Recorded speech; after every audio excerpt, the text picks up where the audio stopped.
오늘 우리 본문의 말씀 사무엘하 6장 12절에서 15절 말씀을 통해서 우리가 예배에 관한 것들을 좀 살펴보겠습니다. 이 다윗은 왕이었지만 왕보다 자기가 예배자 되기를 더 간절히 소원했던 사람입니다. 오늘 말씀 나누기 전에 한번 옆에 분들 보시면서 이렇게 한번 말씀해 주세요. 축복합니다. 그리고 또 한 번 말씀해 주세요. 축복의 자리에 오셨습니다. 예배는 축복입니다.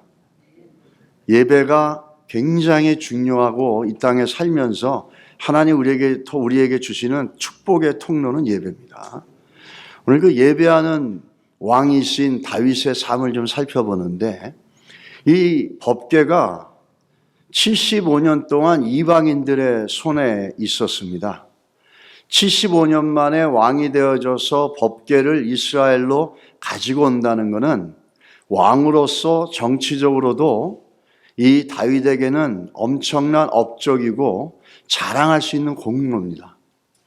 그래서 얼마든지 정치적인 이벤트로 이 일을 할 수가 있었는데 다윗은 이것을 정치적인 이벤트나 업적으로 자기의 업적을 홍보하려고 하지 않고 법궤가 들어올 때 이거를 예배의 현장으로 바꿔버립니다.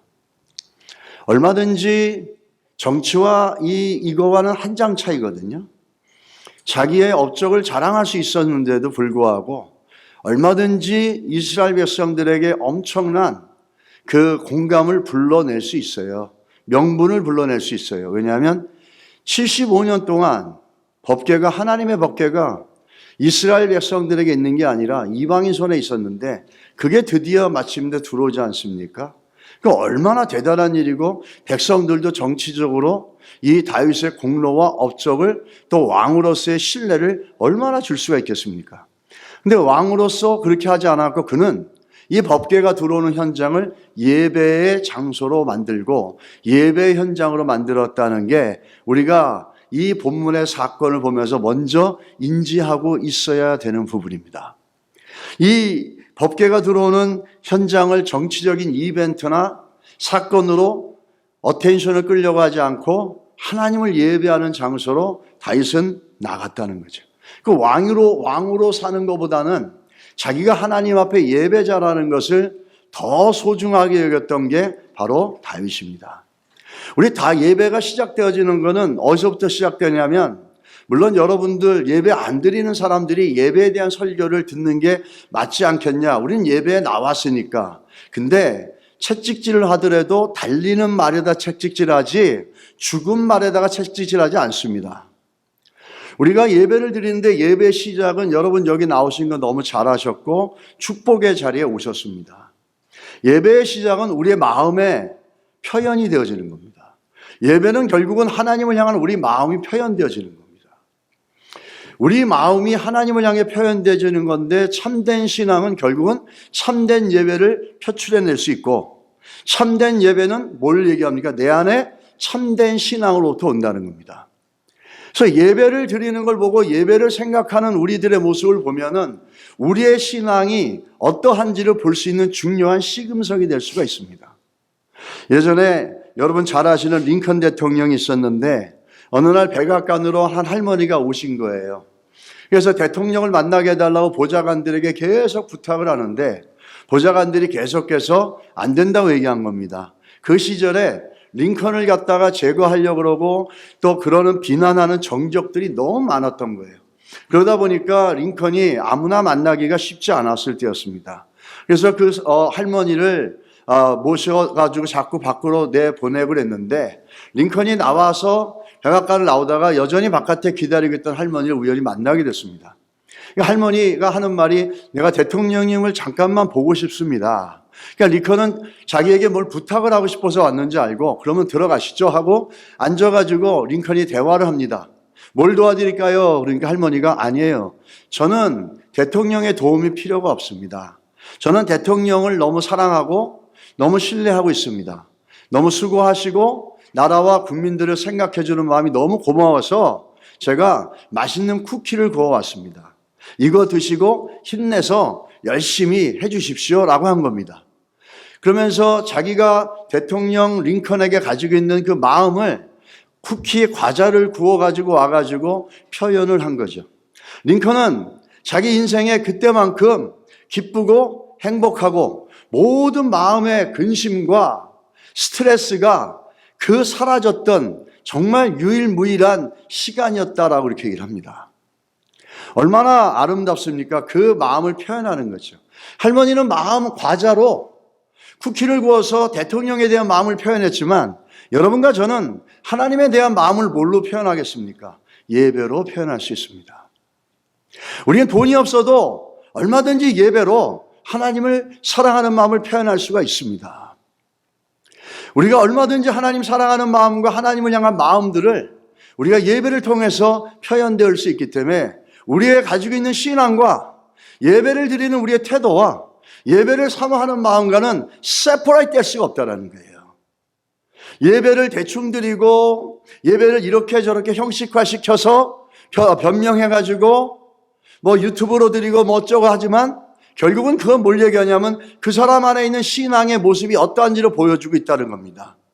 여러분, 그래서 여러분 일단은 이 자리에 나온 거는 복 받는 것이고 참된 복 받는 자리에 오신 거를 주의 이름으로 다시 한번 환영하고 축복합니다. 기억하시기 바랍니다. 우리가 예배를 향한 우리의 마음의 모습은 예배를 향해서 가지고 있는 마음의 우리 애티튜드들은 결국 내가 가지고 있는 신앙이 true faith이냐 아니면 그냥 신앙이냐 이걸 보여주는 중요한 시금성이라는 겁니다. 그럼 예배를 드릴 때 우리는 어떻게 표현해야 되느냐? 하나님을 어떻게 표현해야 되느냐? 하나님을 향한 마음을 근본적으로 예배자는 어떻게 표현을 해야 되느냐라는 겁니다. 우리가 출애굽기에 보게 되면은 20장에서 24절을 보게 되면 이렇게 나옵니다. 내게 토단을 쌓고 그 위에 내 양과 소로 내 번제와 화목제를 드리라. 내가 내 이름을 기념하게 하는 모든 곳에서 내게 임하여 복을 주리라. 이렇게 말씀하십니다. 굉장히 예배를 이해하는데 출애굽기 20장 24절과 25절은 너무너무 중요한 말씀이에요. 근데 오늘은 딱 한 가지만 살펴보겠습니다. 기념하라라는 겁니다. 기념하라는 말이 무슨 말인가라는 거죠. 영어 성경에 보면은 remember라는 거예요. 근데 나를 기억하라라고 그러는데 우리가 기억하는 게 아니라 하나님이 자신의 이름을 기억되게 해준다는 거예요. 언제? 제물을 드릴 때. sacrifice를 올바르게 드릴 때 그 자리에 내려오셔서 당신의 이름이 우리한테 기억되게 해준다는 겁니다. 그리고 복 주신다고 그랬어요. 그럼 이 기념하라는 말은 뭐냐면 첫째는 기억하는 거죠. 둘째는 칭찬하다, 찬양하다는 뜻을 갖고 있어요. 하나님을 기억하면서 찬양하며 그분의 성호를 부르는 겁니다. 이 얘기는 무슨 얘기를 하냐면 우리가 예배를 들어올 때 예배를 드린다고 우리가 어쨌든 이 시간을 세퍼레이트 시켜가지고 가지고 있지 않습니까? 여러분이 살면서 가지고 있었던 마음의 근심과 염려와 이 모든 것들, 내 감정의 상태와 이 모든 것들을 내려놔야 된다는 거예요. 이걸 내려놓고 하나님을 기억하는 겁니다. 문제를 기억하는 게 아니고 내 안에 있는 분노와 미움을 기억하는 게 아니라 하나님을 기억하는 겁니다.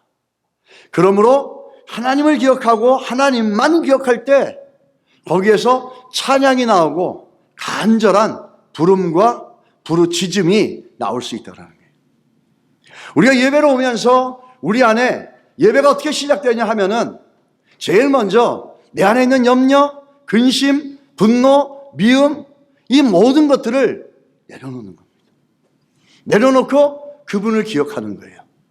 하나님을 기억하고 그래서 거기서 찬양이 시작되고 거기서 기도가 시작되는 거예요. 여러분 오실 때 염려와 근심이 있고 여러 가지 많은 것들로 여러분 안에 채운 게 있다면 좀 오늘 이 시간에 내려놓으시면서 이 주의 말씀을 접하시기를 예수 이름으로 부탁합니다. 그게 예배의 시작이라는 거예요. 염려, 근심 다 갖고 오고 그 염려와 근심의 인생은 살아가는 동안에 우리 삶의 염려와 근심은 떠나가지 않습니다. 예배 올 때 그거를 내려놓고 하나님만 묵상하고 하나님만 기억하고, 그래서 내 감정과 내 상황에 상관없이 하나님만 기억하고 하나님만 찬양하고 하나님의 이름을 높여드리는 것, 이게 예배의 시작이라는 거예요. 그렇지 않으면 우리는 내 생각과 염려와 근심과 미움과 분노와 실망감에 가득 차서 하나님을 기억할 수 없다라는 거예요. 하나님을 기념할 수 없다라는 겁니다. 여러분, 이렇게 먼저 우리 안에 내려놓으시고 하나님을 기억하고 기념하고 찬양하는 마음으로 결단하시기 바랍니다. 그게 믿음이죠. 가만히 있다고 되는 게 아니잖아요. 내가 오늘도 올바른 예배를 드리기 위해서 내가 이런 선택을 하겠다라는 겁니다. 내 염려가 있고 근심이 있고 은행 통장을 열어보면 한숨만 나오지밖에 없겠지만, 또 집에 있는 비를 보면은 가슴이 막막해지지 않습니까? 그럼에도 불구하고 또 사람들을 보면은 정말 그렇지 않습니까? 뭐 표현을 안 해도. 그런 판에 그거 보지 마시고 내려놓으시고 하나님만 기억하기라고 결단하십시오. 그래서 어떻게 보면 예배는 그런 것들을 내려놓고 하나님만 기억하기로 선택하는 선택의 시작일 수도 있다는 거예요. 그렇게 하나님 앞에 올바르게 드려지는 예배는 어떻게 하십니까? 내가 임해서 복을 주신다 그랬어요. 정말 예배를 사랑하고 예배를 통해서 하나님 복 주시기를 원한다면 먼저 내려놓으시기 바랍니다. 그리고 하나님만 기억하시기 바랍니다. 그럴 때 말씀이 여러분 안에 역사할 것이고, 찬양 가운데 하나님의 임재와 시온의 대로가 열리고 우리의 기도가 하나님이 들으신다라는 확신과 그 은혜가 우리를 채워줄 수 있을 수 믿습니다. 이렇게 시작이 돼야 된다는 겁니다. 예배는 그래서 선택이고 결단일 수 있다는 거예요. 그런 예배가 복을 우리 가운데 가져올 수 있고 하나님으로부터 복을 받을 수 있다는 거예요. 복 받는 예배 되시기를 주의 이름으로 축복합니다. 미국에 이런 일이 있었습니다. 한 젊은 청년이 아무 할 일도 없고 빈정대다가 오늘은 술 먹고 도박이나 하자. 그래서 그 두 청년이 도박장을 향해 가고 있었습니다. 도박장을 가고 있는데 도박장을 가려고 지나가다 보니까 조그만 시골 교회가 있는 거예요. 그 동네. 근데 그 교회는, 미국 교회는 보면은 주일 설교 제목을 이렇게 붙여놓지 않습니까? 지나가는데 저녁 오후였는데 그 설교 제목이 뭐냐면 죄의 싹은 사망이다라고 하는 저 설교 제목이었습니다. 둘이 같이 가는데 한 친구가 그걸 보면서 마음의 죄책감을 느껴가지고 다른 친구한테 얘기합니다. 야, 우리 들어가서 예배 드리자. 저녁 예배 드리자. 예배 드리자, 오늘은. 나는 예배 드리고 싶다. 이렇게 선택을 합니다. 근데 다른 친구는 무슨 소리냐? 우리가 원래 계획했던 대로 우리는 그냥 도박장으로 가자. 이렇게 얘기합니다. 그래서 한 친구는 도박장으로 가고 한 친구는 예배당으로 들어갑니다. 근데 예배당으로 들어갔던 그 친구는 그날 거기서 주의 은혜를 경험하고 예수를 만나고 예수 그리스도를 구주로 영접하면서 한 번의 예배를 통해서 그 인생이 바뀌어버립니다. 예배는 이런 능력이 있습니다. 그러면서 이 사람이 누구냐면 미국의 22대, 24대 대통령인 클리블랜드라는 분입니다. 대통령의 임직 취임식을 갔다가 도박장으로 갔던 그 친구는 형무소에서 자기 친구의 취임식을 봐야 됐고 자기는 그 감옥에 갇혀있는 신세가 된 겁니다. 하나님이 오늘 출애기 20장 24절로 말씀한 기억해라. 다 내려놓고 나를 기억해라. 그럼 내 강림에서 예수의 이름으로 말미암아 그 이름을 신뢰하고 주님 앞에 나와서 그 주님 하나님만 기억하면서 주님만 기억하면서 드려지는 그 예배 내가 강림해서 복 주신다 그랬습니다. 우리가 하나님 앞에 올바르게 이렇게 드려지는 예배 속에는 하나님의 예정되어 있고 예비하신 복이 있다라는 거예요.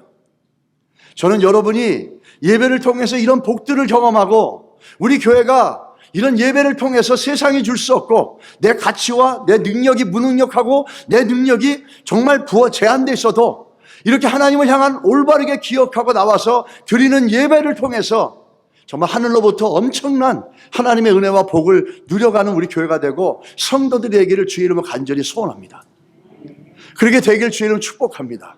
어려우십니까? 염려되는 거 있습니까? 내려놓으시고 주의 이름을 찬양하고 그분을 기억하십시오. 막막하십니까? 그분을 기억하십시오. 힘드십니까? 더 주 앞에 나오세요. 문제가 많으십니까? 더 예배 자리에 나오세요. 그게 해결책이에요. 병들었습니까? 아픕니까? 더 주 앞에 나오세요. 주께서 몸까지도 치료하실 줄 믿습니다. 우리의 예배는 이런 복을 담고 있는데 너무나 쉽게 생각할 때가 많이 있습니다. 그 예배, 오늘 예배의 시작이라는 걸 또 한번 좀 살펴보면 오늘 그 다윗을 볼 수 있어요. 오늘 다윗이 어떻게 하냐면 다윗이 모든 관심이 어디에 가 있는지를 오늘 그 성경을 통해서 볼 수 있습니다. 결국에는 다윗의 모든 관심은 어디죠? 하나님의 법궤에 가 있는 거예요. 우리의 관심과 우리의 마음이 결국은 표출되는 게 예배라고 하는 것처럼 그게 예배의 시작이 되어집니다. 그런데 다윗은 우리에게 또 다른 걸 갖다 줍니다. 어떤 거냐면 다윗은 하나님의 법궤를 잘 가지고 오려고 지난주에 우리가 설계했지만 얼마나 인간적으로 사람들의 의견을 담아가지고 얼마나 열심히 했습니까? 근데 결과는 뭐였죠? 죽었어요. 우사가 죽었어요. 아니 하나님 내가 이렇게 열심히 하는데 어떻게 얘가 죽을 수 있습니까? 그래서 다윗은 두려워졌어요. 법궤가. 아니 이게 뭐야? 나는 잘하려고 그랬는데 수천 명 수십만 명의 의견을 담아서 이 법궤를 75년 만에 예루살렘으로 가져오려고 하는데 왜 하나님은 내 마음을 이해 못하고 우사를 죽였지? 우린 거기서 우리 지난주에 살펴보지 않았습니까? 아무리 인간적으로 사람들이 동의하고 아무리 우리가 열정적으로 한다 해도 뭐가 중요하죠? 하나님 말씀을 따라가야 된다는 거죠. 다윗은 그래서 결과적으로 어떻게 했습니까? 펄펄 뛰는 열정과 함께 사람들의 의견을 다 갖고 3만 명을 뽑아가지고 법궤로 옮겼지만 그렇게 많은 사람들이 동의하고 따라주고 서포트했어도 결과는 어떻게 했죠? 페일이었습니다. 인간적으로 생각하면 황당하죠. 내가 최선을 다했는데 우리의 최선보다 더 중요한 게 뭔지 아십니까? 하나님의 말씀을 신뢰하며 그 말씀을 따라가는 거예요. 그것을 느꼈던 다윗이었는데 근데 소문이 들려오는 거예요. 어떤 소문이냐면 지난번에 법궤 갖다 놨던 오벳 에돔 집에 놀라운 일이 생겼습니다. 다윗 왕이요. 무슨 일이냐? 하나님이 복을 주셔서 없기 때문에 모든 범사에 복을 넘치게 그 집안이 받았어요. 그게 무슨 일이야 도대체? 아니 누구는 법궤 때문에 죽었는데 누구는 법궤 때문에 복을 받았어? 이게 무슨 일이야? 다윗이 그 얘기를 듣고 찾아갑니다. 오벳 에돔을. 그러고 나서 오늘 성경에 보시게 되면 알겠지만 다윗이 기쁨으로 법궤를 향해서 기쁨으로 어떻게 하죠? 메고 나옵니다. 이 차이를 우리가 볼 수가 있습니다. 이건 이런 것 같아요. 마치 제가 말씀을 보면서 이런 거죠. 예수를 같이 믿는데 같이 예배드리고 예수를 잘 믿는데 어떤 사람들은 정말 하나님께서 복을 주시고 은혜를 주셔. 근데 어떤 사람은 늘 책망받을 것밖에 없고 문제와 한숨 속에서만 살아가는 거예요. 이제 그럴 때 다윗이 지금 그런 입장이잖아요. 자기 딴은 열심히 했다 그러는데 결과는 죽음이었어요. 두려움이었어요. 그럴 때 다윗은 어떻게 합니까? 찾아가죠. 뭐죠? 영적인 욕심이에요. 야곱처럼 당신은 도대체 나랑 똑같이 법궤를 섬겼는데 당신은 왜 복을 받았어? 난 좀 알고 싶거든. 나도 당신처럼 복 받고 싶거든 하나님 앞에. 이런 영적인 욕심이라는 거죠. 여러분 그런 생각 안 드세요? 목회자들도 마찬가지. 저 사람은 똑같은데 왜 나보다 이렇게 목회를 잘하지? 왜 그렇게 잘하지? 막 그러면은 묻고 싶지 않습니까? 알고 싶지 않습니까? 아, 나는 왜 이 모양이지? 뭔가 문제가 있나 보다, 나는. 묻고 싶고 알아보고 싶은 심정이거든요. 왜? 하나님으로부터 복이 오고 예배로부터 복이 온다는 신뢰가 있는 사람들은 이런 영적인 열정과 영적인 욕심이 있다라는 거예요. 그래서 오베드에돔에게 다윗이 갑니다. 우리가 합리적으로 추론할 수가 있어요. 왜냐하면 오베드에돔이라는 사람이, 이 사람은 레이지파 그 중에서 어떤 사람이냐면 고핫 자손이라는 사람. 고핫 자손의 후손인 고라 후손이에요. 이 사람들은 어떤 사람이냐면 하나님께서 율법으로 이들은 하나님의 법궤만을 지게끔 특화시켜 놓은 사람들이에요. 그러니까 하나님의 법궤를 어떻게 지는지 너무너무 잘 아는 사람들이에요. 쉽게 말하면 하나님의 법궤를 어떻게 이동시켜야 될지를 하나님의 말씀을 따라서 하나님의 뜻 가운데 너무너무 잘 알고 오랜 동안 집안 대대로 훈련받아온 사람이에요. 그러니까 합리적으로 추론할 수 있는 거예요.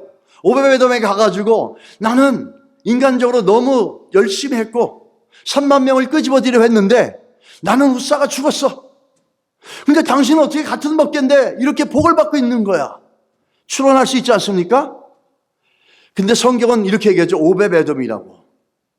가드 사람 오베베돔인데 가드가 그쪽 가드가 아니고 이 사람은 레이지파였다는 거예요. 그리고 법궤를 지는 것만 전문으로 하는 집안이라는 거예요.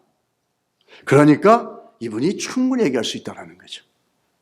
그거를 듣고 나서 다윗은 이 법궤를 향해서 그 마음이 바뀝니다. 하나님의 말씀을 올바로 알고 나서 법궤를 대하니까 뭐였습니까?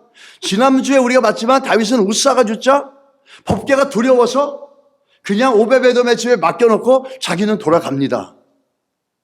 그런데 이 법궤를 어떻게 메고 하나님의 말씀이 어떤지를 올바로 아니까 다윗이 지금 두려움이 어떻게 바뀌었어요? 기쁨으로 바뀐 거예요. 말씀을 올바로 알면은 말씀이 두려움의 대상이 아니고 책망의 대상이라고 생각하지 않고 심지어 책망과 우리를 지적하는 하나님이 있더라도 그것이 기쁨으로 바뀐다는 겁니다. 진리는 우리를 자유하게 하는 것이지 진리는 우리를 얽매게 하는 게 아니에요. 다윗이 오늘 두려움에서 기쁨으로 바뀌었다라는 건 뭐냐면 하나님의 말씀을 따라서 이 법궤를 대하는 걸 깨닫게 된 겁니다. 하나님의 말씀으로 이 법궤를 섬기는 걸 깨닫고 나서 다윗은 그때 가서 어떻게 하죠? 두려웠던 법궤가 지금 기쁨으로 바뀌었어요. 참 놀랍지 않습니까? 어떤 누구는 법궤 때문에 죽었어. 근데 어떤 누구는 법궤 때문에 복의 복을 받았어. 어떤 사람은 예배를 통해서 복의 복을 받았는데 어떤 사람은 예배를 갔다 오면 짜증만 내. 왜? 자기 생각과 다르고 자기의 가고자 하는 것과 다른데 그거를 다윗은 어떻게 하죠? 자기 생각과 다르고 자기가 몰랐던 것, 자기가 무지한 것들을 배웠어요. 그래서 수정했어요. 변화시켰어요. 바꿨어요. 말씀으로 새롭게 했어요. 그러자 그에게 일어난 게 뭡니까? 올바르게 깨닫고 올바르게 배우고 올바르게 알아서 하나님의 법궤를 보니까 이제 두려움이 아니라 기쁨이라는 거예요. 책망이 아니라 그 책망이 뭐죠? 생명이라는 거예요. 우리 말씀을 들을 때 우리 여러분들 진짜 예배 시작은 그겁니다. 내 안에 잘라내야 될 것들, 내 안에 씻어내야 될 것들, 내 안에 제거해야 될 것들, 내 안에 정리되어야 될 것들, 이것들이 말씀으로 먼저 정리되어졌을 때 법궤가 두려움이 아니라 기쁨이 되는 거예요. 하나님의 말씀이 부담스러운 게 아니라 자유하게 하는 거라고 우리를. 이게 말씀을 우리가 올바르게 안다는 게 이런 큰 차이가 있다는 거예요. 그래서 다윗은 그 법궤를 이제는 두려움으로 보지 않습니다. 기쁨으로 보는 거예요. 기쁨으로 대하는 거예요.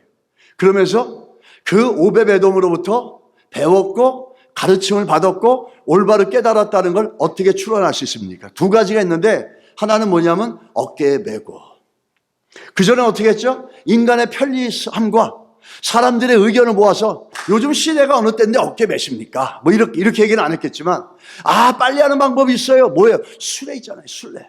저 블레셋 애들이 과학이 발달해가지고 쟤네들이 만든 수레가 있어요. 거기 수레에다가 법궤를 놓고 이동하면 빨리 할 수 있지 않습니까? 그런데 결과는 뭐죠? 그런 편리와 편의를 쫓아갔던 하나님이 아무리 많은 사람들이 동의했어도 하나님의 말씀이 아닌 것, 진리가 아닌 건 이루어질 수 없습니다. 그래서 결국은 어떻게 하죠? 우사가 죽지 않습니까? 그랬는데 지금은 어떻게 하죠? 어깨에 매는 거예요. 그리고 다윗이 배 에봇을 입습니다. 그게 오벳에돔으로부터 올바르게 법궤를 말씀에 따라서 섬기고 이동하는 것을 배웠고, 다윗은 그것을 겸손하게 받아들여서 변화된 모습으로 법궤를 대하고 있다는 거예요. 여러분, 예배를 올 때 우리는 하나님 말씀으로 내 안에 정리될 것들을 정리시켜야 되겠다라고 하는 그런 믿음의 각오와 결정이 있을 때, 그때 그 말씀이 정말 생명력 있게 우리 가운데 일할 줄 믿습니다. 염려와 근심으로 가득 차 있고 내 생각대로 말씀을 보고, 그러면 절대로 말씀은 우리 가운데 역사될 수가 없다라는 거예요. 그리고 예배를 드리는 것은 다윗이 실수한 걸 통해서 볼 수 있지만, 예배를 드린다는 건 뭐죠? 하나님의 말씀으로만 드려야 된다는 거예요. 오늘 그걸 잘 얘기하는 게 십계명 두 번째 계명이에요. 십계명 두 번째 계명, 우상을 섬기지 말라 그러는데, 이거는 하나님을 어떻게 예배할지를 갖다 얘기해 주는 겁니다. 우상을 섬기는 방법으로 하나님을 섬기면 안 되는 거고, 하나님의 말씀 바깥에 허탄한 것들, 인간의 방법으로 하나님을 예배하면 안 된다는 겁니다. 이거를 갖고 우리 개신교와 개혁신학의 미퉁이 되어지고 그 근간이 되어지는 웨스터민스터 신앙 고백에 보면은 이거를 십계명 두 번째 계명을 이렇게 말씀하고 있습니다. 하나님을 예배하는데 그분의 말씀이 정하지 않은 어떤 다른 방법으로 예배하는 것을 금한다. forbidden이라고 했어요. 아주 strictly forbidden이라는 거예요. 하나님 말씀에 다른 어떤 형태나 어떤 모양으로 예배를 드리는 것은 하나님 그걸 금한다라는 거예요. 어떻게 보면 우리가 우상을 만들어 놓고 그 우상을 섬기는 그런 마음의 모습도 우상 숭배지만, 우상을 섬기는 방법을 가지고 와서 하나님을 섬긴다고 하면 그것도 우상 숭배일 수 있다는 겁니다. 그래서 10계명, 2계명을 갖다 웨스터민스터 소요리 문답에는 분명히 얘기하고 있습니다. 하나님을 예배하는데 그분의 방법으로 예배해야 된다는 거예요. 대상도 중요하지만 그 대상에 합당한 방법으로 예배해야 된다는 거예요. 우상에게는 우상에게 합당한 방법으로 우상을 섬길지 모르겠지만, 하나님은 하나님 되심을 그분이 어떤 분인지 분명히 알아서 그 대상에 맞는 적법한 적절한 방법으로 예배를 드려야 되는데, 그게 뭐죠? 이 성경 말씀을 통해서 나온다는 겁니다. 이거 외에는 다른 어떤 걸로도 in any other way 하나님께서는 허락하지 않았다라는 거죠. 그거를 10계명, 2계명을 웨스터민스터가 설명해 주고 있다는 겁니다. 인간이 만든 방법인 수레로 법궤를 옮길 수 없는 것과 똑같은 얘기라는 겁니다. 우리는 이걸 보면서 그 예배의 시작점들을 구체적으로 좀 보고 있습니다. 마음의 표현이고, 두 번째는 하나님 말씀을 통해서 내가 새로워지면서 지적되어지면 아멘으로 회개함으로 이 지적이 불편한 게 아니라 기쁨이 되어지는 거죠. 말씀을 들으면 찔릴 때도 있죠. 저도 마찬가지죠. 불편할 때도 있죠. 내 생각하고 다르서 고민하고 있는 것과 너무 다르기 때문에, 그럴 때 그 말씀을 따라서 우리의 생각들을 다윗처럼 수정하고 교정해 나갈 때 기쁨이 일어날 줄 믿습니다. 또 그때 복이 임하게 될 줄 믿습니다. 정말 복 받고 싶으시면 이런 예배자가 되시기 바랍니다. 자, 그러면 이제 두 가지를 살펴보겠는데, 이 예배자로서 가져야 될 핵심적인 코어 페이스는 뭐냐 이거죠. 오늘 무엇보다도 오늘 다윗이 어떻게 합니까? 14절 16절에 보면 온몸으로 예배하잖아요. 하나님을 찬양하잖아요. 춤을 추지 않습니까? 온몸을 다해서 하나님을 높이고 온몸을 춤을 추면서 너무너무 기뻐해서 자기가 가지고 있는 하나님을 향해 마음을 온몸을 다해서, 온 정성을 다해서 지금 쏟아내고 표현하고 있습니다. 그래서 일단은 우리가 알아야 될 건, 예배는 뭐가 되는 줄 아십니까? 기쁨이 돼야 된다는 거예요. 예배 속에 깔려있는 가장 중요한 성경이 얘기하고 있는 믿음의 고백은 뭐냐면, 부활하신 예수님을 기념하고 기뻐하는 게 예배입니다. 우리 한국에 와 있는 어느 선교사님이 목사님한테 물어봤대요. 왜 한국 교인들은 교회로 오면 왜 이렇게 엄숙하고 진지하고 그렇게 인상을 딱 쓰고 이렇게 옵니까? 그러니까 그 목사님이 그 말 듣는데 좀 창피해서 고민고민하다 생각하다 한 게, 그거는 예수님의 십자가를 묵상하기 때문에 그렇습니다.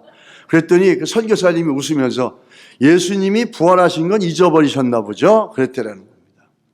우리 예배는 기쁨이 되어야 된다는 겁니다. 제일 중요한 건 예배는 기쁨이 되어야 된다는 거예요. 우리의 감정에 상관없이, 내 상황에 상관없이 아까도 얘기했던 것처럼 다 내려놓고 그분을 기억하고 그분을 기념하며 그분을 찬양하며 그분의 이름을 높여드리는 것, 이게 예배라는 거예요. 그게 예배라는 거죠. 예배를 드리고 나왔는데도 여전히 매일같이 생각했던 염려와 근심 가운데 우리의 생각이 붙잡혀 있다면 우리는 좀 이 예배가 올바르게 내가 드려졌나 생각해 볼 필요가 있다는 거죠. 예배는 먼저 기쁨이에요. 그런데 예배가 기쁨이 되기 위해서 부활하신 그 예수 그리스도를 기념하며 기뻐하기 위해서 오늘 다윗이 저렇게 기뻐하며 춤을 추는, 정말 사람이 볼 때 너무 어떻게 보면 품위가 없어 보이지 않습니까? 왕이 저렇게 기뻐하며 뛸 수 있는 이유가 뭐예요? 우리가 예배를 드릴 때 한 가지 너무너무 중요한 게 여기 있습니다. 예배라는 말을 먼저 정리하면 영어의 worship이라고 그러지 않습니까? 그 말은 두 가로 나누면 worth, 가치란 뜻과 ship, 정신, 배 이런 뜻입니다. 그래서 하나님 앞에 최고의 가치를 올려드린다는 게 worship이라는 거예요. 하나님께 최고의 가치를 올려드리는 게 worship이에요. 이 하나님 앞에 최고의 가치를 올려드리는데 우리 안에 염려와 근심으로 쪄들어서 과연 최고의 가치를 하나님 앞에 올려드릴 수 있겠습니까? 없다라는 거죠. 우리가 어떻게 예배 드리고 있는지를 여러분 좀 살피시고 정말 최고의 가치를 드릴 수 있고 하나님이 강림하여 복 주시는 그런 예배가 될 수 있기를 너무너무 소원합니다. 그러기 위해서 다윗을 보십시오. 다윗의 초점이 어디에 있는지 보세요. 다윗은 지금 저렇게 춤을 추며 기뻐하며 춤을 추는 이유가 있어요. 그 이유는 뭐냐면 하나님 앞에서예요. 여호와 앞에서라는 거예요. 우리가 예배를 드리면서 잘 알고 있지만 잘 까먹는 게 뭐냐면 사람들이 모여있고 사람들 가운데 있고 사람들과 함께 예배를 드리지만 우리가 드리는 예배는 뭐죠? 여호와 앞에서라는 거예요. 사람 앞에서가 아니라 하나님 앞에서 예배 드리는 거예요. 하나님 앞에서 우리가 사람들이 모여있고 저 인간인 목사가 설교를 하지만 최상의 가치를 하나님 앞에 올려드리기 위해서는 내가 지금 누구 앞에서 예배를 드리고 있는지를 믿음으로 고백해야 됩니다. 사람이 아니에요. 누구죠? 하나님 앞에 있다는 거예요. 하나님 앞에 있기 때문에 이 다윗은 어린아이같이 춤을 추면서 사람 의식하지 않고 자기가 드릴 수 있는 최고의 기쁨과 감사를 지금 하나님 앞에 드리고 있다는 거예요. 할렐루야. 이런 포인트는 아멘을 하셔야 됩니다. 이렇게 제가 요청하지 않아도 하시기 바랍니다. 이 기쁨과 감사를 드릴 수 있었던 건 사람을 보지 않았다. 하나님 앞에 있다는 거예요. 예배자가 참된 예배를 드리는데 첫 번째 중요한 게 뭐냐면 내가 누구 앞에서 예배를 드리느냐는 거죠. 내가 예배를 드리는 대상이 누구냐라는 거죠. 바로 하나님 앞에서라는 겁니다. 이 말을 갖다가 루터가 꼴람 데오라 그랬습니다. 꼴람 데오라는 말은 뭐냐면 in front of God이라는 뜻이에요. 하나님 앞에서라 이런 뜻입니다. 루터가 종교개혁을 하면서 그 브롬스 회의에 참석하라는 말을 듣습니다. 이럴 때 거기에 참석하면 죽는다라고 가지 말라고 그럽니다. 정치 집단들과 카톨릭 사람들이 죽일 수 있었던 가능성이 너무 많았던 거죠. 그래서 고민하다가 루터가 고백한 게 있습니다. 꼴람 데오. 나는 사람 앞에 있는 게 아니라 하나님 앞에 있는 것이다. 내가 사람 앞에 있다면 두려움과 염려와 근심이 있겠지만 나는 하나님 앞에 있는 것이다. 내가 하나님 앞에서 내가 해야 될 것들을 정당하게 솔직하게 가서 얘기하겠다. 이런 얘기를 합니다. 그래서 나온 게 하나님 앞에서라는 거예요. 예배자의 가장 중요한 건 뭐냐면 내가 하나님 앞에 있다라는 거예요. 그리고 또한 우리가 삶을 살아가는 데 있어서 신앙이라서 가장 참된 신앙은 뭐냐면 내가 사람 앞에 살아가는 게 아니라 하나님 앞에서 살아가고 있다는 거예요. 직업을 갖고 잡에 갔을 때 내 슈퍼바이저 앞에 사는 게 아니라 하나님 앞에 산다는 거죠. 내가 학교를 갔을 때 학생들 앞에 사는 게 아니라 하나님 앞에 산다는 거예요. 이 의식이 분명할 때 우리는 어디를 가든지 간에 빛과 소금의 모습을 드러낼 수 있습니다. 이런 신앙의 모습은 결국 우리가 하나님 앞에서 참된 예배를 드릴 수 있는 스탠다드가 된다는 겁니다. 기준이 된다는 겁니다. 이 미갈과 대화를 하는 게 나옵니다. 이 성경에 보게 되면은 먼저 두 종류의 사람이 있습니다. 두 종류의 사람이 있는데 하나는 다윗처럼 하나님 앞에서 사는 사람이 있고 또 하나의 다른 말은 꼴람 호미니부스라 그래가지고 사람들 앞에 산다는 거예요. 성도가 두 종류가 있는데 예수를 믿어도 하나님 앞에 산다는 개념이 아니라 사람들 앞에 가서 산다고 생각하는 겁니다. 사람들이 기뻐하고 사람들의 갖고 있는 크라이테리아, 사람들이 갖고 있는 이밸루에이션의 방법, 사람들의 기준, 사람들의 시선, 사람들이 어떻게 생각하는지, 사람들이 무슨 말을 하는지, 결국에 다윗을 보십시오. 사람들의 의견을 따라갔다가 어떻게 됐죠? 우사는 죽었어요. 그리고 다윗 안에는 두려움만 들어와 있었어요. 또 반대로 다윗처럼, 오늘 다윗처럼 하나님 앞에서 예배하는 것처럼 하나님 앞에서 살아가는 사람들이 있습니다. 뭘 하기 전에 뭘 하더라도 하나님이 어떻게 생각하실까? 하나님이 어떻게 보실까? 사람들이 비난하고 사람들이 조롱하고 사람들이 비판하더라도 하나님이 뭐라고 생각하시고 하나님의 말씀이 뭐라고 생각하는지를 먼저 결정하고 나가는 자들은 오벳 에돔의 집에 복을 주셨던 것처럼 하나님의 복이 생명의 역사가 있을 줄 믿습니다. 우리는 어떤 앞에 살아가는지 생각해 보십시오. Am I living in front of God? Or am I living in front of people? 두 가지 종류의 크리스천 중에서 나는 어떤 삶을 살아가는지.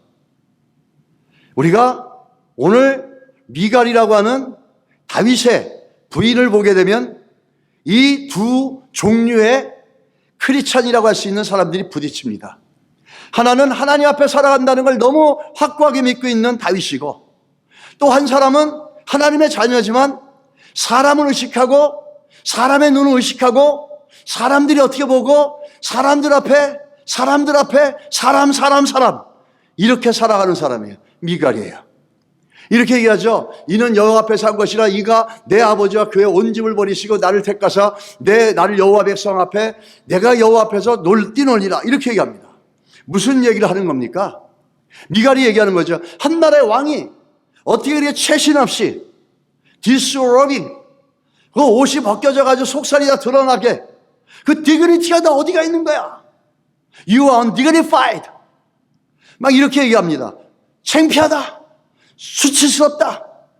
당신 같은 사람이 왕이냐? 이렇게 멸시하고 비난합니다. 이럴 때 다윗이 얘기하죠. 나는 사람 앞에 한 게 아니야. 여호와 앞에서 한 것이니라 이렇게 합니다. It was before the Lord. 이렇게 얘기하는 거예요. 내가 사람 앞에서 한 게 아니라 사람을 기쁘게 하려고 춤을 춘 게 아니고 내가 마음을 쏟아낸 게 아니라 하나님을 기쁘게 하려고 하나님 앞에서 한 거야. 사람이 뭐라고 얘기해도 상관없어. 우리 이걸 보면서 우리가 누구 앞에서 살고 있는지를 보여주는 너무너무 중요한 바로미터가 스탠다드가 우리가 예배를 향해서 어떤 마음을 갖고 있는지를 통해서 볼 수 있다는 겁니다. 이렇게 미갈이 얘기하는 거죠. 우리가 하나님 앞에 산다는 의미는 뭐냐면 하나님 앞에서 예배를 드린다는 의미는 뭡니까? 하나님 앞에 솔직해지는 거예요. 하나님 앞에 솔직해지는 거예요.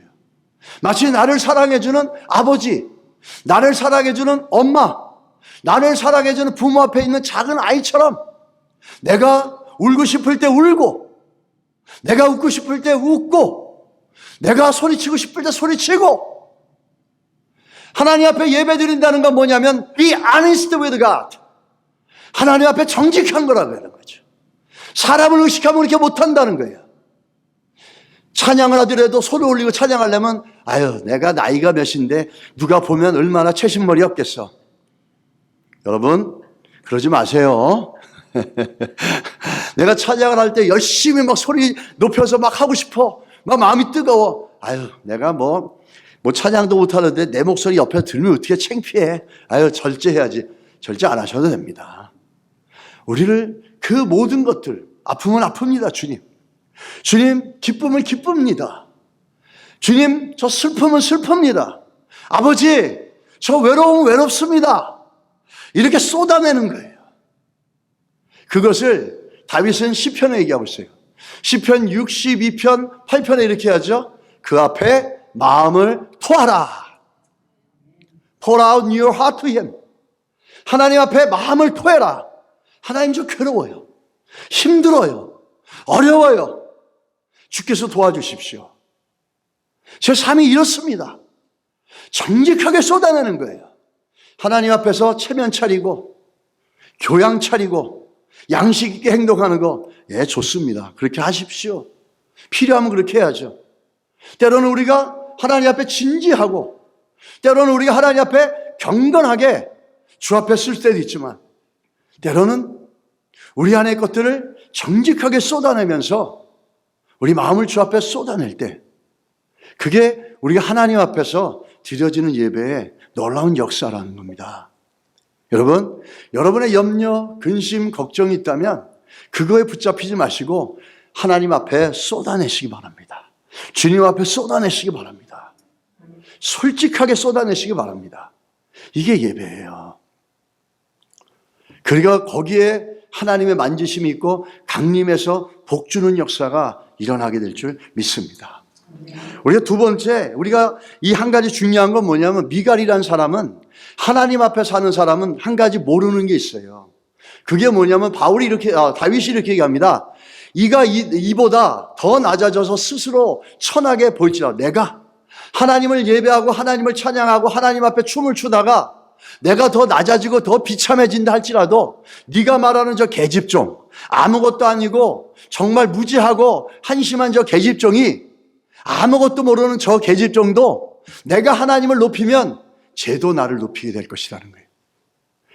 미갈같이 사람 앞에 살아가는 사람들은 하나님을 높이는 그 예배의 능력을 모르기 때문에 사람의 시야를 보면 얼마나 경멸스럽고 얼마나 멸시당할 수 있고 무시당할 수 있습니까? 근데 하나님 앞에서는 그렇지 않다라는 거예요. 하나님 앞에서 다윗이 얘기하는 거예요. 네가 볼 때 인간의 눈으로 볼 때는 내가 하는 게 우스워 보이고 수치스러워 보일지 모르지만은 네가 말하는 저 잣대인 저 어린아이, 저 여자 아무것도 모르는 쟤도 내가 하나님을 높이면 제 입술에서 나를 높여줄 것이라는 거예요. 이게 하나님을 높이고 하나님을 예배하고 하나님 앞에서 우리의 것들을 쏟아놓는 그 예배가 갖다 주고 그런 인생에게 주시는 하나님의 놀라운 복이라는 거예요. 우리는 우리가 봤죠. 사무엘상 2장의 말씀이 있지 않습니까? 나를 존중히 여기는 자를 내가 존중히 여기고 나를 멸시하는 자를 내가 경멸하리라. 분명히 얘기했습니다. 나를 안어하는 자들은 내가 안어할 것이고 나를 경멸하는 자는 걔네들도 경멸되어질 거예요. 그래서 그 결과로 어떻게 합니까? 미갈은 그는 평생 아이를 갖지 못하게 됩니다. 우리가 하나님을 높여드리면 아무것도 모르는 저 불황무식한 존재조차도 언젠가 우리를 높여준다는 거예요. 이게 하나님을 높이는 예배가 갖다주는 열매입니다. 우리 두 번째를 보게 되면은 어떤 게 있냐면 두 번째 우리가 가질 생각은 두 번째 예배자의 핵심 신앙은 뭐냐면 다윗이 17절에 가서 보시면 이렇게 얘기합니다. 여호와의 궤를 메고 들어가서 다윗이 그것을 위하여 신장막 가운데 그 준비한 자리에, 옛날 성경은 뭐라고 그러냐면 예배한 자리에 그것을 두매 다윗이 번제와 화목제를 여호와 앞에 드리니라. 아멘. 두 번째 예배자, 하나님 앞에 예배하는 자들이 가져야 될 두 번째 신앙은 뭔지 아십니까? 준비하는 신앙이라는 거예요. 다윗은 법궤를 가져오면서 그냥 가져가서 랜덤리 아무 데나 플레이스한 게 아니었어요.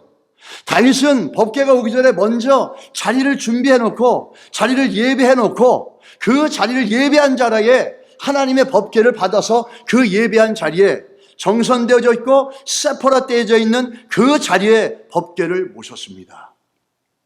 두 번째 볼 수 있는 건 뭐냐면 예배는 준비하는 거라는 거예요. 준비하는 예배가 승리하는 예배고 준비해서 예배에 참여하는 자들에게 하나님이 복 주신다는 겁니다. 여러분은 예배를 준비한다는 게 뭔지 아십니까? 이 예배 오기 전에 여러분이 예배를 위해서 조금 일찍 오기 위해서 시간을 준비하고 또 그 예배 하나님 앞에 은혜를 받고 그 말씀 가운데 내가 반응할 수 있고 하나님 앞에 솔직하게 정직하게 여호와 앞에서 여호와만 바라보며 예배할 수 있도록 기도로 우리 마음을 준비하고 헌금을 준비하고 이게 준비하는 거예요. 예배는 준비하는 예배와 준비하지 않은 예배는 오늘 법궤로 말미암아 하나님 말씀으로 준비한 오베베돔은 복을 받았지만 다윗은 우사가 죽었어요. 두려움으로 채워졌어요. 성경에도 똑같은 경우가 또 하나 있습니다. 가인과 아벨의 제사예요. 우리가 너무너무 잘 아는 얘기죠. 그래서 가인과 아벨의 제사하면은 그 아벨은 양을 드렸다. 가인은 그냥 땅의 걸 드렸다. 이런 문제가 갖고 가불론박할 때가 많습니다. 그것도 굉장히 중요한 내용이에요. 근데 그걸 차지하고 오늘은 태도의 문제만 보겠습니다. 가인과 아벨이 예배를 드리는데 어떤 태도로 둘이서 예배를 하나님 앞에 드렸고 제물을 드렸냐라는 거죠. 우리 오늘 본문을 보면 결과적으로 보면 어떤 거죠? 받으셨다와 받지 않으셨다라는 거예요. 우리가 이 히브리어를 보게 되면 아벨과 그의 제물을 받으셨다 이렇게 얘기합니다. 근데 받으셨다라는 그 말 속에는 어떤 의미가 있냐면 자세히 주목하셨다, 눈여겨보셨다라는 뜻을 담고 있어요. 가인이 그의 제물을 받지 않으셨다. 가인과 그의 제물을 받지 않으셨다 그럴 때는 하나님이 주목해보지 않으셨고 눈여겨보지 않으셨다라는 거예요. 굉장히 중요하죠. 왜 그랬을까라는 거죠. 왜 아벨의 제사는 받으셨고 왜 아벨의 예사는 계속해서 주목하고 보셨고 왜 가인의 제물은 예배는 받지 않으셨고 전혀 주목해보지 않으셨냐라는 거예요. 이 부분을 우리는 그냥 다른 걸로 하는데 예배를 드리는 우리의 태도와 하나님을 향한 우리의 예배자로서의 모습을 볼 때 굉장히 중요합니다. 결과적으로 오베베돔의 집은 복을 받고 우사가 죽었던 것처럼 아벨의 제사는 받았고 가인의 제물은 받지 않았어요. 이 말은 좀 이렇게 말 수도 있겠죠. 어쩌면 우리의 예배를 드려도 그 예배가 하나님 앞에 상납되는 예배와 그렇지 못한 예배가 있을 수 있다는 겁니다. 그 이유가 뭘까라는 거죠. 왜 아벨의 제사는 눈여겨보셨고 왜 가인의 제사는 하나님께서 전혀 어텐션을 안 했을까? 오늘 이 두 사람의 예배를 드리면 일단은 이 가인은 제물을 드릴 때 때가 되어 드렸어요. 가인은 때가 되어 드렸고 이 아벨은 이 제물을 드릴 때 사모하는 마음으로 드렸다는 거예요. 그거를 갖다가 어떻게 우리가 알 수 있냐면 하나님께 예배 드릴 때 예배를 드리는 것도 중요하지만 그 마음의 중심과 태도가 굉장히 중요하다는 걸 보여주고 있어요. 가인과 아벨의 차이를 보게 되면 가인의 예배는 준비되지 않았어요. 때가 되니까 첫 소산도 아니고 자기가 가지고 있는 것 중에 하나 가져다가 랜덤리 가져다가 드렸다라는 거예요. 그러다 보니까 히브리어를 통해서 우리가 그 보게 볼 때 이건 뭐냐면 그냥 때가 됐어. 주일날 됐으니까 예배 드려 가자. 이거 예배 드리니까 이거 집에 남은 오늘 요번에 수확한 거야. 이게 처음 게 아니야. 그냥 있는 거야. 가져가. 그냥. 준비되지 않았고 예비되어진 것들로 마음을 갖고 준비해오지 않았기 때문에 하나님께서 페이 어텐션을 안 했다라는 거죠. 근데 아벨은 그렇지 않았다라는 거예요. 아벨은 자기가 기르는 양 중에서 가장 어린 양과 흠없는 양을 가지고 와서 오래전부터 그 양이 흠없게 하려면 어떻게 했겠어요? 잘 보호했겠죠. 잘 보호하고 흠이 안 나게 했고 상처 안 받게 하고 잘 보호하고 잘 먹였다라는 거예요. 그게 성경의 히브리어서의 문법상으로 보게 되면 예비되어져 준비되어졌다는 게 나옵니다. 그리고 실제적으로도 봐도 그래요. 그들이 드렸던 제물을 보십시오. 가인은 땅의 소산으로, 그것도 첫 소산도 아니에요. 때가 되니까 의무적으로 형식적으로 드린 거예요. 그런데 아벨은 그렇지 않았어요. 양의 첫 새끼. 케어하고 어텐션해서 준비하고 예비해가지고, 그리고 그 첫 새끼 굉장히 중요한 부분이죠. 가장 좋은 부분인 기름. 이 헬라에 보면, 히브리어 우메 헬레베벤이라 그래가지고 가장 좋은, 모든 전체를 상징하는 좋은 기름을 또 준비한 거예요. 그래서 깨끗하고 흠없는 양 새끼를 잘 보호하고 관리해서 때 되면 하나님 앞에 드리려고 준비하고 예비했다는 거죠. 그리고 가장 좋은 양질의 것들을, 그 내장에서 가장 좋은 기름을 함께 드렸다라는 거예요. 그러니까 이 아벨의 제사는 그냥 랜덤리 픽업해서 드린 게 아니라 오랫동안 하나님 앞에 드릴 제물을 잘 케어하고 어텐션하고 잘 프리페어 해가지고 때가 되니까 정성껏 가져 드렸다라는 거예요. 여러분, 우리가 하나님 앞에 나올 때 준비된 예배자가 되어야 될 줄 믿습니다. 나올 때 시간을 준비하고, 내가 예배를 드릴 때 집중할 수 있도록 우리 마음을 준비하고, 내가 예배를 드릴 때 빈손으로 안 가고 헌금을 준비하고, 이렇게 준비되어진 것들이 있어야 돼요. 그냥 와서 헌금도 그냥 주먹 빡 빼가지고 누구 용돈 주듯이 이렇게 하는 게 아니라는 겁니다. 시간도 할 일 없으니까 나오는 게 아니라, 물론 할 일 없어 나오는 거 너무 감사해요. 그것도 정말 감사해요. 예, 축복합니다. 그런데 거기 하나 더, 이왕이면 준비해서 오라는 거죠. 마음을 준비하고 토요일 날도 내일 예배 갈 거니까 조금 일찍 자자.